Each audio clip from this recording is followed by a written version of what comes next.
this is Millie Chaubey and you're catching me on NewsX India News, and we have none other than Vineet Singh Hukmani. No. So he's back with his एक नए गाने के साथ जो कि काफी ज्यादा अच्छा है। इससे पहले भी सर का सॉन्ग आया था जो कि हिंदी डेब्यू, आपका ये सेकंड सॉन्ग है सर। इससे पहले आपने जो सॉन्ग गाया था वो इसरो रिलेटेड था, और इस बार जो सर ने सॉन्ग करा है वो है रिपब्लिक डे, एक आम जनता को लेकर। तो सर सबसे पहले तो हमारे ऑडियंस को आप बताएं अपने सॉन्ग का आइडिया, और जिस तरीके से आपने सॉन्ग लिखा है जो कि बहुत ज्यादा अच्छा है और जो कि रिलीज हो चुका है गाइस, तो सर अभी उसके बारे में एक्सप्लेन करेंगे। सर आप जरा ऑडियंस को अपने सॉन्ग के बारे में बताएं। तो गाने का नाम है born in Bharat, born Yeah. For India. And जैसे मेरी जी ने बोला, it is about our republic, but it is about the public in our republic. Yeah. कि जो मेहनती लोग हैं, जो हमारे देश के, जो देशवासी इतना काम करते हैं, इतने अद्भुत काम करे जा रहे हैं, और उसकी वजह से देश का नाम आगे रोशन हो रहा है। तो गाना उनके लिए लिखा गया है, और उस गाने में हम सब हैं। तो चाहे वो डॉक्टर्स की तारीफ हो, या आर्म्ड फोर्सेस की, या एथलीट्स की, या जैसे हमारे यूपीआई बनाने वाले लोग हैं, ऑल दीज पीपल, सबकी तारीफ है गाने में। और इस गाने का मकसद ये है कि मतलब एक एनर्जी बढ़ी रहे भारत की और इंडिया की, कि आगे भी और कुछ करना है, और देश बढ़ रहा है आगे, और एक जुड़े रहे लोग, एक एकता के साथ, एक कॉमन एनर्जी हो, और उसके साथ आगे बढ़ते रहे। सो गाने की मतलब इंस्पिरेशन ये है, और गाना मतलब हम सबका गाना है वो। तो आपने ये सॉन्ग बनाया पब्लिक के लिए, तो आपको पहले के इंडिया में और अब के इंडिया में कुछ डिफरेंस नजर आता है? मतलब पहले जो हमारे इंडिया का जो इंडिया था और अब जो इंडिया, नया भारत बोलते हैं हम, तो इसमें कुछ डिफरेंस आप?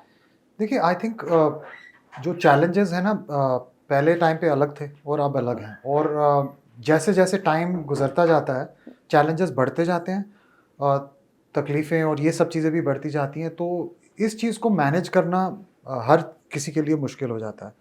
पहले क्या होता था, जैसे हमारे फादर्स के जो जनरेशन या मदर्स की जो जनरेशन थी, उनके प्रॉब्लम्स अलग थे, हम लोगों के प्रॉब्लम्स अलग हैं, और उसको एक तरीके से ही उसको डील कर सकते हैं कि अगर हम पॉजिटिव रहें और उसको जुड़ के करें, और सब चीज़ मतलब उस पर फोकस करें कि उसको कैसे सॉल्व करना है। तो हर जनरेशन की प्रॉब्लम अपनी होती है, हर टाइम की प्रॉब्लम अपनी होती है, बट उस प्रॉब्लम को रिकग्नाइज करना और उसको साथ मिलके हर प्रॉब्लम को मिटाना इज़ द मेन थीम।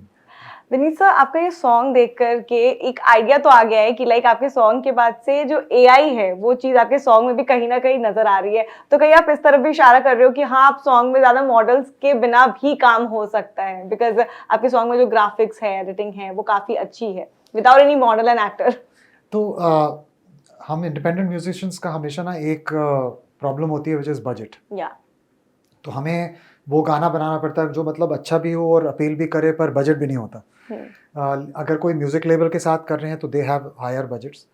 तो आपने अगर गाना देखा तो आप वो गाने में देखिएगा कि इतने सारे मॉडल्स एंड इतने सारे अटायर्स हैं, क्लोथ्स हैं, जो भारत के थीम पे हैं। उस टाइप का अगर बजट शूट करना पड़े तो मतलब फिर तो मैं साल में शायद एक ही गाना बना पाऊंगा।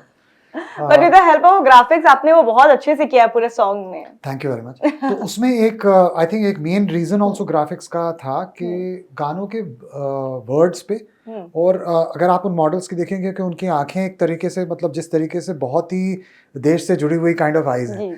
तो मेरा एक एम था कि जब लोग वीडियो देखें तो कभी भी वो गाने के, मतलब गाने की जो मीनिंग है और जो एसेंस और जो वर्ड्स है उससे दूर नहीं जाना चाहिए, बिल्कुल फोकस उस पर होना चाहिए। एंड मतलब जो मॉडल्स यूज़ किए हैं, चाहे वो एआई बेस्ड हैं, they are based on our मतलब इंडियन मॉडल्स। तो उसका एक एनर्जी जो है वो I didn't want to dilute it, and of course the main reason तो था वो बजट का था कि we can not afford to do all these things. आपका ये सेकंड हिंदी सॉन्ग है, जैसे कि मैंने आपको वीडियो की शुरुआत में, इंटरव्यू की शुरुआत में बताया था, तो आपको ज्यादा मजा हिंदी सॉन्ग बनाने में आने लगा as compare to English one? तो इंग्लिश में क्या है कि मुझे वो बहुत दिमाग से मैं इस्तेमाल करता हूँ वो इंग्लिश, क्योंकि वो एक मार्केट स्ट्रक्चर्ड है, और वो हर चीज़ ऐसे होती है कि इसके बाद ये करना है और उसके बाद ये करना है। तो कई बार इसमें ना दिल पीछे रह जाता है। तो जब से हिंदी गाना शुरू किया है, स्पेशली इसरो वाला गाना, और इतने लोगों को रिस्पॉन्स भी काफी अच्छा आया उसमें, तो फिर एक दिल को एक जो खुशी सी हो रही है कि मतलब ये कुछ करना चाहिए। और मैंने नोटिस किया कि मेरे जो अंदर की जो बात है, जो अंदर की, चाहे जो कविता है, जो अंदर की जो एक्सप्रेशन मैं करना चाहता हूँ, वो इस देशी एरिया में ज़्यादा है। देसी नहीं, देसी मतलब लोकल, देशी मतलब जो देश के हित में हो, वो उसके लिए ज़्यादा है। और उसके लिए मेरा जो सेंटिमेंट है वो नेचुरल है, लिरिक्स भी अच्छे आते हैं, और ट्यून्स एंड मेलोडीज भी अच्छी आती है, एनर्जी बनी रहती है। और अब जो मेरे साथ भी इस पे जो लोग काम कर रहे हैं वो सब कह रहे हैं कि ये अच्छा है because Hindi is more better. Hindi is definitely more better for your heart. या You know, so. तो ऑडियंस मतलब आपका जो फैन बेस है वो ज्यादा हिंदी सॉन्ग को प्रेफर कर रहा है, ज्यादा पसंद कर रहा है, आपको ये फील हो रहा है? तो पहले जब मैंने शुरू किया था तो जैसे इंस्टाग्राम की फॉलोइंग Yeah. क्योंकि उसका डेटा आता रहता तो ज्यादा फॉलोअर्स मेरे बाहर के थे क्योंकि this thing. पर अब जब से इसरो किया है तो इंडिया के फॉलोअर्स बढ़ने शुरू हो गए हैं। मतलब इंडिया के दीवाने शुरू हो गए हाँ, तो आपके लिए। which is good. और वो जो कमेंट्स भेजते हैं कि बहुत ही पॉजिटिव कमेंट्स भेजते हैं, मतलब आई एम वेरी लकी के क्योंकि एक एनर्जी जो पॉजिटिव और उसके जो रिस्पांस भी जो पॉजिटिव मिल रहा है ये बहुत ही दिल को अच्छा लगता है। सर आपको घर से कैसा मतलब आप जब ऐसे हिंदी सॉन्ग्स आपने जब से बनाना शुरू किया, घर से कैसा रिस्पांस आ रहा है? आपकी मम्मा का क्या रिस्पांस रहा है, क्या रिएक्शन रहा है इस नए गाने को लेकर? तो मेरी मदर जो है वो हमेशा, हम कहते हैं ना भारत भी माता है और मेरे वर्ड्स भी हैं गाने में, जी सर। भारत ही है माता, यही है हमारी mother India. I heard that तो इसमें क्या है कि एक तो जो माँ का जो एक फीलिंग होता है वो अगर आप लेके चलें तो देश के बारे में गाना जो लिखता है हमेशा उसमें एक जान सी आ जाती है। जी सर। और जब भी मेरी मदर ये सुनती हैं कि कोई भारत बोल रहा है कोई इंडिया बोल रहा है वो हमेशा मुझे बोलती है कि दोनों में फ़र्क ही नहीं है तो क्यों बोलते हैं लोग अलग अलग। Yes. तो ये बात मैंने उनसे सीखी है कि अगर भारत आपकी पहचान है तो इंडिया आपका प्रयोजन, आपका पर्पज़ है, तो दोनों एक चीज़ साथ ही होनी चाहिए। उनको तो ये सुबह सुबह जब मैंने गाना जैसे मैंने आज ही रिलीज़ किया तो उनको भी मैंने सुबह ही सुनाया क्योंकि उनको अच्छा लगता है कि जब बाकी सब लोग सुने उस टाइम मुझे सुनाओ। तो जब मैंने सुनाया तो फर्स्ट थम्स अप व्हाट्सएप पे और लॉट ऑफ हार्ट्स एंड फिर जब मिले तो फिर उन्होंने बोला कि मुझे बहुत ही पसंद आया, I am very proud of you, so that is the best blessing. तो सब बॉलीवुड में डेब्यू का कुछ ऐसा सीन नजर आ रहा है हम लोग को? क्या बॉलीवुड के लिए भी ऐसा अगर ये दिल के लिए जो कर रहा हूँ उसमें मैं ज्यादा सोच नहीं रहा। अच्छा। और अच्छा लग रहा है क्योंकि ये एक इंडिपेंडेंट फीलिंग है कि जब मैं चाहूँ किस टाइप का गाना गा सकता हूँ। तो अब अगर इसी थीम पे जैसे अब कोई सैम बहादुर टाइप मूवी हो या जैसे फाइटर है इस टाइप की जो मतलब पेट्रियोटिक बेस्ड थीम रहे तो मौका मिले तो I will be very happy to, क्योंकि वो मुझे मतलब नेचुरल मुझे लगता है कि मैं इस पे कंट्रीब्यूट कर सकता हूँ। पर वैसे कोई मतलब मैं इतना एक्टिवली उसको चेस नहीं कर रहा और कुछ नहीं ऐसे क्योंकि उधर इतने टैलेंटेड लोग पहले ही बैठे हुए हैं तो अपने पर ऐसा टैलेंट अभी उधर बचा हुआ है। अगर कोई ऑफर करेगा आई will be very happy, but अभी बिकॉज अभी ये इंडिपेंडेंट म्यूजिक में ही अपॉर्चुनिटीज बहुत सारी होती हैं और आपका फैन बेस वैसे भी हाई होते जा रहा है after ISRO and now this Republic song. इस गाने का तो मैंने एक दो जैसे फ्रेंड से पूछा कि आप कहाँ सुनना चाहोगे, तो कहते हैं जब भी क्रिकेट मैच होगा तो हम जरूर ये गाना लगाएंगे, या जब भी कोई इंडिया कोई चीज़ अचीव करेगा तो ये होगा। तो मतलब इसका एक लोग को एक ऐसे मिल रहा है कि there is a place for this kind of music, you know, so वो मेरे लिए I feel very positive about. तो सर आप हमेशा ऐसे पेट्रियोटिक वे में ही सॉन्ग बनाओगे और कुछ अलग आइडिया कुछ अलग नई जनरेशन को लेकर? वैसे तो हमारी जनरेशन आपके इन सब गाने को काफी ज्यादा पसंद कर रहा है, लेकिन और कोई ऐसे अलग फोक सॉन्ग टाइप और पॉपी सॉन्ग टाइप समथिंग? देखिए अभी तक तो आई हैव नॉट, मैं बस उस चीज़ की वेट करता हूँ कि कोई चीज़ से मतलब प्रभावित होकर फिर लिखूं। अगर वो इंस्पिरेशन नहीं आ रही तो मैं अपने आप को फोर्स नहीं करता।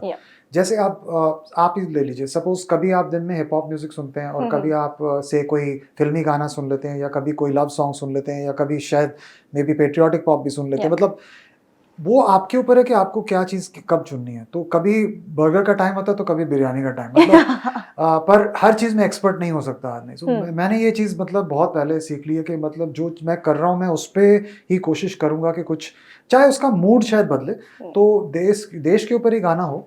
पर जैसे आप इसरो का आप गाने सुना तो उसमें थोड़ा रेगे फील था, थोड़ा क्राउड, इसमें थोड़ा ज़्यादा पंच एंड इलेक्ट्रो फील है। तो म्यूजिक से मैं डिफरेंस लाता रहूंगा गाने में, चाहे उसका थीम शायद मेरे लिए तो यही है, पसंद आ रहा है मुझे अभी तक, पर शायद बात का कह नहीं सकते। सही नहीं, अपकमिंग प्रोजेक्ट्स आप हमें ऑडियंस को बताना चाहेंगे? लास्ट टाइम भी मैंने आपके साथ ही जब बात कर रहा था तो जब आपने पूछा था कि इसरो के बाद क्या करोगे तो मैंने बोला मैं एक ऐसा गाना करूंगा जिसमें देश की प्रशंसा और भी हो, और वो मैंने कर दिखाया। आजकल मैं सोचता हूँ तो जब I also like to travel और मैं दुनिया में सबकी ट्रैवल के बारे में देखता हूँ, मेरे बाद ये एक गाने का एक थॉट तो आया, भी मैं फर्दर उसको मतलब डेवलप कर रहा हूँ कि जब भी हम भारतीय लोग या हमारे इंडियन लोग कहीं ना कहीं जाते हैं दूसरे कंट्रीज में, हमें वीज़ा लेना पड़ता है, कितनी मेहनत करनी पड़ती है, फॉरेन एक्सचेंज करना जी। पड़ता है। और जैसे अभी मालदीव्स में ये जो हुआ है, हाँ। मतलब मुझे लगता है कि अपने ही देश में इतनी जगह हैं देखने के लिए जहाँ आप इतनी फ्रीडम से जा सकते हो। उसका खर्चा भी कम है, उसमें कोई वीज़ा की ज़रूरत नहीं है और इतनी ब्यूटीफुल जगह है आस-पास।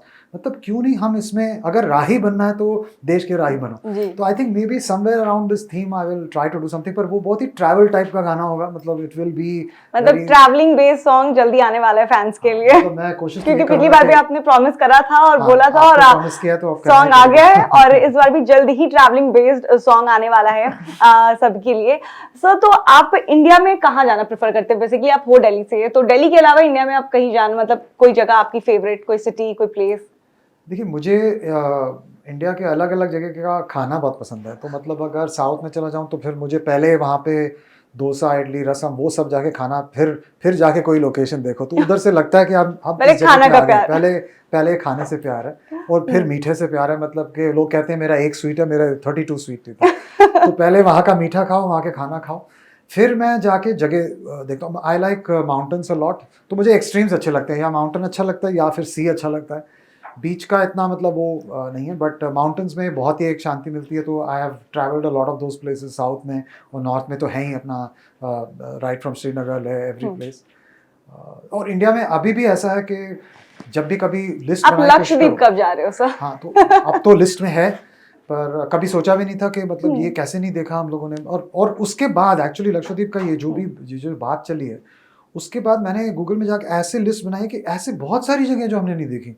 तो अब तो लिस्ट पूरी भर गई है मतलब इंडिया जल्दी से। उन सभी लिस्ट को आप पूरा करेंगे, एंड सॉन्ग आने वाला है उन सब मैं चीजों कह को रहा हूँ कोई लेकर। मुझे स्पॉन्सर कर दे हर इस जगह जाने के लिए, कि मैं फिर हर जगह जाके गाने का शूटिंग और सब कुछ कर लूँ, और फिर एक कॉमन सॉन्ग बन जाए कि इंडिया में कौन सी अच्छी जगह है देखने के लिए। सो हमारे साथ विनीत सिंह हुक्मानी सर थे, जिनका सॉन्ग जो अभी अभी रिलीज हुआ है, जो कि काफी अच्छा है, ये देश के लिए है और देश के लोगों के लिए है, जो कि रिपब्लिक डे से रिलेटेड है, और हमारे देश की सभी जनता के लिए, जो कि काफी अच्छा है। तो आप भी जाइए और देखिए, और सर को जरूर कमेंट करके बताइएगा कि उनका सॉन्ग कैसा थैंक यू, लगा, प्लीज सुनो। और हमारा इंटरव्यू कैसा लगा, ये भी हमारे कमेंट में जरूर बताइएगा।